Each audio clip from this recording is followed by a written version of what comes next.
Olivia Carter stepped out of her sleek black SUV, adjusting the collar of her tailored coat as she took a deep breath. Tonight was supposed to be special, a celebration of her promotion to Chief Financial Officer, a milestone she had fought tooth and nail to achieve. Dressed in an elegant navy blue dress, her sons, Ethan, 12, and Liam, 8, looking sharp in their little suits, mirrored her excitement.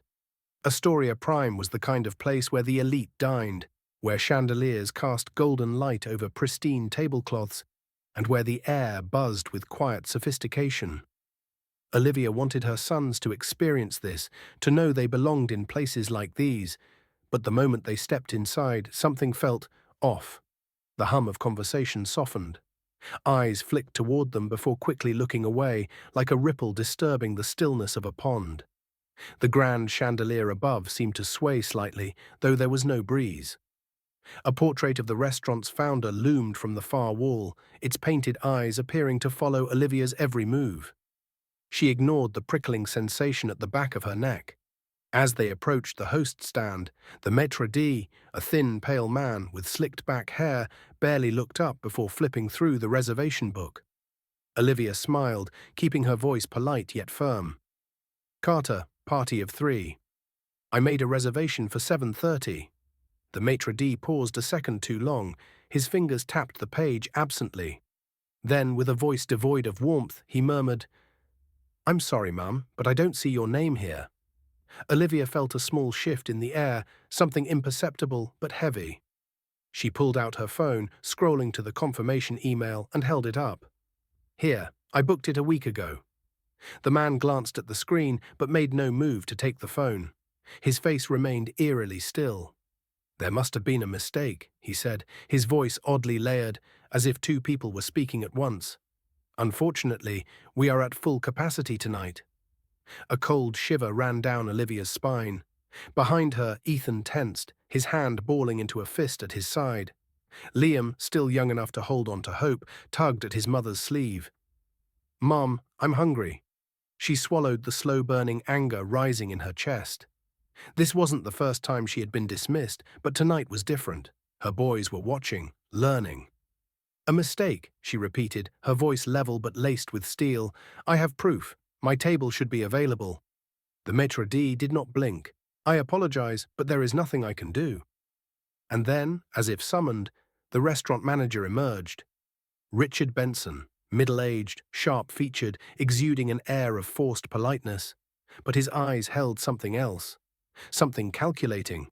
"Is there a problem?" he asked, though his tone made it clear he already knew the answer. Olivia squared her shoulders. "I have a reservation. Your staff is telling me otherwise." Benson barely glanced at the phone in her hand. "I apologize, ma'am, but as my colleague said, we're fully booked." Something in the air thickened. Olivia noticed that the other diners weren't just watching, they were whispering. A couple at the far table kept glancing at them, their faces tight with unreadable expressions. A chill settled over her, but she refused to let them see her flinch. Ethan's voice came quietly, but the weight behind it was unmistakable. "They don't want us here, Mom." Olivia's chest tightened. She met the manager's gaze, searching for even a flicker of guilt. There was none. He was daring her to make a scene, to become the angry black woman they could dismiss and forget. She inhaled deeply, her grip tightening on her purse. She wouldn't give them the satisfaction. Turning to her sons, she forced a smile. "Let's go." "But," Liam started, but she shook her head. "We'll eat somewhere else, baby." She took their hands and walked toward the door, her heels clicking against the marble floor. But as they stepped out, something felt strange. The heavy wooden doors groaned as they closed behind them, the outside air thick and unmoving. The streetlights flickered for just a second, the warm glow casting long, distorted shadows on the pavement. A strange, nauseating unease settled in her stomach. As they reached the car, Ethan turned back to look at the restaurant, his brow furrowed. "Mom, did you hear that?" Olivia glanced at him. "Hear what?" Liam clung to her hand, his voice barely above a whisper. "The whispering. It didn't stop when we left." She forced a laugh, dismissing the creeping unease, but deep down she knew. Astoria Prime was not just a restaurant that rejected people. It was watching them, and for some reason it wasn't done with them yet. That night, Olivia Carter couldn't sleep. She lay in bed, staring at the ceiling, the events at Astoria Prime playing over and over in her mind like a sinister loop. It wasn't just the rejection that haunted her. It was everything else. The whispering. The way the Maître D's voice had sounded layered, as if something else was speaking with him. The flickering lights, the heavy doors groaning as they left. If you enjoyed this story, don't forget to like, share, and subscribe, so you won't miss out on more thrilling stories. Drop a comment below with your thoughts and share this story with those who need to hear it. Turn on the notification bell to stay updated with our latest videos. See you in the next exciting and meaningful story. She turned on her side, exhaling sharply. "It's just your imagination," she muttered to herself. Then, somewhere in the house, a floorboard creaked. Olivia sat up instantly. Her heart pounded against her ribs. It was probably nothing, an old house settling, the wind outside, but as she strained her ears, she heard it again, a soft, deliberate creak like footsteps. She swung her legs over the bed, standing up cautiously, checking the clock, 3:07 a.m. Moving quietly down the hall, she peeked into Ethan and Liam's room. They were both asleep, curled up under their blankets. Relief washed over her. "Just your nerves, Olivia." But as she turned to go back to her room, Liam shifted, mumbling in his sleep. And then, his voice dropped to a whisper. She froze. It wasn't normal sleep-talking. His voice was too measured, too deliberate. And he was speaking words that made no sense. "The guests have no faces," he murmured, his small body twitching slightly under the sheets. "But they're watching. They're always watching." A cold chill ran down Olivia's spine. She stepped forward, gently shaking his shoulder. "Liam, wake up, sweetheart." His eyes flew open instantly, too fast, like he had been awake the whole time, and then he smiled. But it wasn't her son's smile. The expression was too wide, too knowing. His lips barely moved as he whispered, "We've been expecting you." Olivia stumbled backward, her breath caught in her throat. Then, in a blink, Liam's face shifted back to normal. His eyes grew hazy, confused. "Mom?" His voice was groggy, his little face wrinkled with sleep. "Why are you in here?" Olivia forced a smile, though every nerve in her body screamed that something was wrong. "You were having a bad dream." Liam yawned, turning onto his side. "I don't remember," he murmured before drifting off again. Olivia backed out of the room, closing the door softly. Her hands were shaking. She barely made it back to her bedroom before her phone buzzed. She grabbed it off the nightstand. A new email. Her blood turned to ice. It was from herself. The subject line read, "A reservation has been made." Her throat tightened as she tapped it open. The message was short. "You should have stayed. Table for 3 is still waiting." Her hands trembled. She never sent this. There was no reply button, no sender information. It was just there. And then her phone screen flickered and new words appeared on their own. "All meals require payment." A sharp knock at the front door made her jump. Who the hell would be here at 3 a.m.? She hesitated. Then, step by step, she moved toward the door, her pulse hammering. Every instinct screamed at her not to open it. But when she peeked through the peephole, there was no one there, only the streetlights casting long, twisting shadows. Then, just as she exhaled in relief, something moved. Not outside. Behind her. Olivia spun around. For a split second she saw it. A figure standing at the far end of the hallway. Not a person. Not fully. Tall, shadowed. Features shifting, flickering in and out of focus. Like it wasn't meant to exist in this world. The lights in the house dimmed. The air grew heavy, and then Ethan screamed. Olivia bolted down the hall, throwing open his door. He was sitting up in bed, shaking, eyes wide in terror. "Mum, the whispering." "It was in my room." He clutched his blanket, his breathing ragged. They were standing by the window. Olivia rushed to the window, flinging it open. The cool night air rushed in, but the street below was empty. She turned back to Ethan, gripping his face gently. "Ethan, listen to me. What did you see?" He shook his head violently, tears brimming in his eyes. "Not see, hear. They were talking about you, Mom. They said—" He hesitated, voice barely above a whisper. They said you already belong to them. A deep, sinking dread filled Olivia's chest. This wasn't just about a bad dining experience anymore. Something from that restaurant had followed them home. Days turned into weeks, but Olivia Carter could not shake the feeling that something had followed her home. The shadows in her house seemed to stretch just a little too long at night. The whispers in the dark hadn't stopped, and her boys were changing. Liam, once bright and cheerful, had become quieter, more distant. He would stare off into nothing for long moments, his fingers twitching like he was listening to something she couldn't hear. Ethan, on the other hand, had grown restless. He refused to sleep with the lights off, always checking behind doors and under his bed before lying down. And Olivia, she was exhausted. Every night she felt like she was being watched. Every time she closed her eyes, she dreamt of Astoria Prime. But the dreams were not normal. She would find herself standing in the empty restaurant, the chandeliers swaying above, the tables filled with faceless guests, their featureless heads turning toward her the moment she stepped inside. They never moved, never spoke. Until last night, until one of them reached out.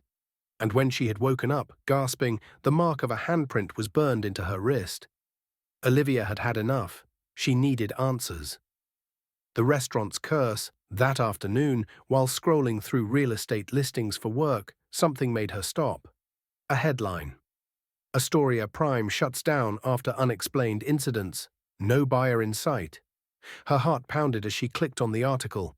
The restaurant had been closed for months. The owner, Richard Benson, had disappeared without a trace, and the few remaining staff refused to talk about what had happened. But the reports chilled her to the bone.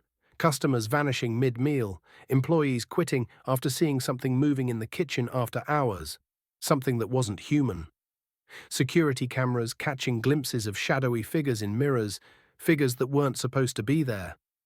No one wanted to buy the place, no one dared, except Olivia. She closed the article, staring at her reflection in the laptop screen. It was calling her back. She didn't know why, but she was going to find out. A voice from the past. That night, after putting the boys to bed, Olivia poured herself a drink and did something she hadn't done in years. She dialed a number she had buried deep. After 3 rings, a voice answered. "Carter, haven't heard from you in a long time." Detective Marcus Holloway. She had met him years ago when working in finance. A good cop. Someone who had a habit of looking into things others were too scared to touch. "Marcus," Olivia said, gripping her glass, "I need to know everything about Astoria Prime." A pause, then a deep sigh. "You don't want to go down that road, Olivia." "I don't have a choice." Another pause, and then, "Meet me tomorrow, noon. I'll tell you what I can." She hung up, exhaling sharply. Her hands were still shaking.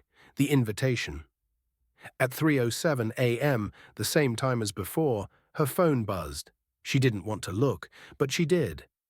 Another email, this one with a subject line that made her stomach drop. "Your table has been reserved." Trembling, she clicked it open. It contained only one thing, a single image, a photo of Astoria Prime. But the doors weren't closed anymore. They were open, and through the entrance she could see inside. The tables were full, the faceless guests were waiting. And at the very center, there was a table for 3. The end of the beginning. Olivia closed the email, her breath coming in sharp, uneven gasps. She had 2 choices. She could keep running, or she could go back and find out what was waiting for her. The next morning, Olivia Carter pulled up outside Astoria Prime. The once luxurious restaurant now stood like a decaying relic, its once polished glass doors covered in dust, the golden lettering of its name slightly faded, as if time itself had tried to erase it. The air around it felt wrong, heavy, as if the building was exhaling a breath no one could hear. But Olivia wasn't here to turn back. She stepped out of her car, the sharp click of her heels breaking the eerie silence. The deal with a ghost inside, the restaurant was a graveyard of forgotten luxury. The crystal chandeliers still hung above, but they had lost their luster. The polished floors were coated in dust, the tables set but untouched, as if waiting for guests who had never arrived. And at the center of it all, sitting at one of those abandoned tables, was a man she hadn't seen in 7 years. Richard Benson. He looked and worse than she remembered. His once pristine suit was wrinkled, his face was hollow, sunken as if sleep had long abandoned him. His hands trembled slightly as he lifted a glass of something dark, swirling it absently before taking a slow sip.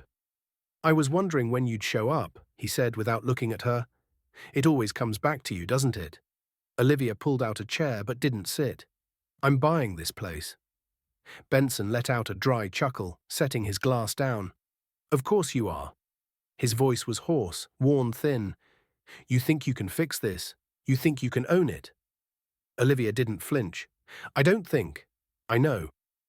Finally, Benson looked up at her, and for the first time she saw it. Something behind his eyes, something hollow, crawling. Something that wasn't human. He leaned forward, his voice lower now. "You don't own this place, Carter. It owns you." A sudden gust of cold air swept through the restaurant, rattling the glassware. The chandeliers swayed, though there was no wind. Olivia kept her ground, gripping the arms of her chair tightly.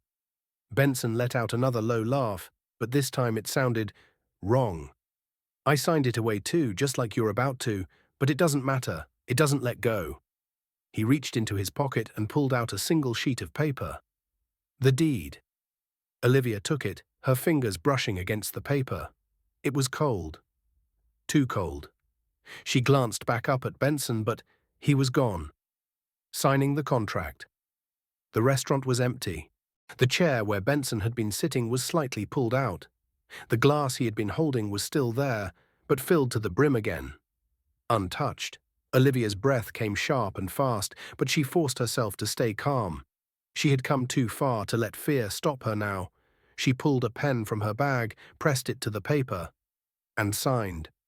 The moment the ink dried, the lights flickered. The air grew heavier, pressing down on her shoulders like invisible hands. And then, a whisper, software lingering, so close it felt like breath against her skin. "Welcome back."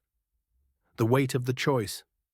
Olivia staggered back, the deed clenched tightly in her hands. She had done it. She owned Astoria Prime, but the question wasn't what she had bought. The question was, what had just bought her? The next morning, Olivia Carter stood at the entrance of Astoria Prime. No, her restaurant now. The deed sat in her purse, the ink dried, the contract sealed. But something felt wrong. She could feel it watching. She shook off the unease and pushed open the doors, stepping inside. The air inside was thick, suffocating, as if the walls had been holding their breath for years. The chandeliers above swayed slightly, not from wind, but something else. The restaurant was waiting, and Olivia was ready. The meeting with the staff, she had called for a mandatory staff meeting, summoning every remaining employee of Astoria Prime. By noon, a dozen employees stood gathered near the bar, whispering among themselves. Their faces were tight with suspicion. Some of them looked afraid. Olivia stepped forward, her heels clicking against the marble floor. "This place is under new ownership now." Her voice was firm, unwavering. "And things are going to change." The room was silent. Then a scoff from the back. She turned toward the sound and locked eyes with Henry Whitmore, the head chef. He was a stocky man with tired, sunken eyes, arms crossed over his stained apron. "Change," he said, his voice edged with something bitter. "You don't change a place like this. It changes you." A few employees shifted uncomfortably. One of the waiters, a woman named Kara, swallowed hard. "It's not just the business that's failing," she said hesitantly. "Strange things happen here. They always have." Olivia's gaze swept across the room. Fear, superstition, or something else. "Whatever happened before doesn't matter," she said. "If you want to stay, you'll do things my way. If not, walk out now." Silence. Then 2 employees stepped forward. One was the maître d', Joseph Reed, the same man who had denied her entry years ago. His face was pale, drawn tight as he removed his apron, tossing it onto a table. He didn't look at her. The second was a busboy, a kid barely in his 20s.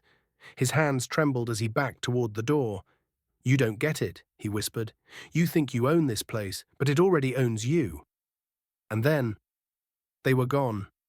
Olivia turned back to the remaining staff. Anyone else? No one moved. She nodded. Good, let's get to work. Cleansing the shadows.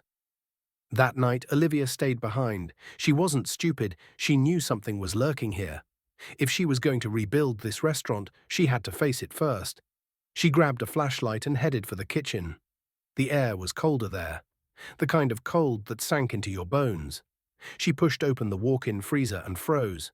The walls were covered in scratches, deep, jagged marks carved into the metal from the inside. Her breath hitched. Then, the door slammed shut. The flashlight flickered. The temperature dropped instantly, frost forming on the walls. Then came the whisper, "You shouldn't be here." A shadow moved in the corner. No, not a shadow. A figure, tall, hollow-eyed, watching. Olivia's breath came fast and sharp. She reached for the door handle, but it wouldn't budge. Her pulse thundered in her ears. She wasn't alone. Then, a burst of static from the kitchen radio outside. A voice crackled through, low and distorted. "Table for 3. Is still waiting." The freezer door flew open on its own. Olivia stumbled out, gasping. The restaurant was silent again, but she knew the truth now. This place wasn't just haunted. It was hungry, and it wasn't done with her yet. 2 months later, the doors of Carter Prime swung open for the first time. The restaurant had been transformed. The once dusty chandeliers now gleamed, casting golden light over the polished marble floors. The eerie stillness that once clung to the walls had been replaced with a low hum of conversation, the clinking of glasses, and the aroma of fine cuisine drifting through the air. It should have felt like a victory, but Olivia Carter couldn't shake the feeling that something was wrong. The restaurant was full, packed with journalists, critics, and high-profile guests. Yet the air was thick, heavy, like something unseen was pressing against the walls, watching, waiting. She stood near the bar, sipping her champagne, keeping an eye on everything. Her staff moved smoothly through the crowd, serving elegant dishes, pouring wine, making sure everything was perfect. But then, she saw him, a figure standing near the entrance, not a guest, not a waiter. Richard Benson. His clothes were the same as the last time she had seen him, the same wrinkled suit, the same hollowed-out eyes. But the thing that made Olivia's stomach twist in fear, he looked exactly the same, not older, not changed, as if time had never touched him. Benson's lips curled into a faint smile. He raised his glass, but he never drank. Then he mouthed 3 words. "They are here." A cold shiver ran through Olivia's spine. She turned quickly, scanning the room. The guests were laughing, enjoying their meals. Everything seemed normal. But then she noticed the mirrors. Everywhere, lining the walls, they reflected something that shouldn't be there. Guests that didn't exist. The tables in the mirrors were more crowded than in reality. In the reflection, extra figures sat among the diners, faceless, still, unmoving. Olivia's breath hitched. The room felt smaller. The walls seemed to press in. Then, the lights flickered. For a brief second, the restaurant plunged into darkness. When they came back on, something had changed. The noise had dampened. The air felt thicker, like molasses. And then, a single plate shattered. Every head turned toward the sound. One of the waiters stood frozen, his face pale, his hands trembling. He was staring at a table in the back corner. Olivia followed his gaze, and her stomach dropped. There, at a table set for 3, sat figures that hadn't been there before. 3 guests, their backs straight, their hands folded neatly on the table. No faces, no eyes, just smooth, pale skin where features should have been. And they were waiting. A sudden gust of cold air rushed through the restaurant, making the candles flicker. The chandelier above creaked, as if under invisible weight. Then a single voice whispered through the air. "Dinner is served." The whisper did not come from the guests. It came from everywhere, from the walls, from the floors, from the mirrors. A low, suffocating pressure pressed against Olivia's chest, making it hard to breathe. And then one of the faceless figures turned its head, not fast, slowly, deliberately, toward her, a silent acknowledgement, a knowing, a reminder. This wasn't her restaurant. It never had been. And the deal she had signed, the real payment was just beginning.